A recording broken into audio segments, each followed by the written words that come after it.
दीपावली की रात्रि को ठीक 11:30 से 12:30 के बीच में पीपल अगर पास में हो तो पीपल, आंवला पास में हो तो आंवला,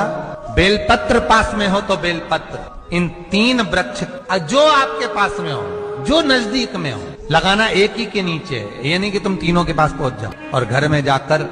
अपने लक्ष्मी की जो पूजन करी है वहां प्रणाम कर लो साहब। 1 रुपया पूजन वाली जगह पर जहां लक्ष्मी की पूजन करी थी वहां 1 रुपया कोई रखा हो, कोई चांदी का सिक्का रखा हो, उसको उसी समय अलमारी में या तिजोरी में पटक दीजिए। जिंदगी में कभी संपदा की कमी नहीं आ सकती, कितना भी कर्जा होगा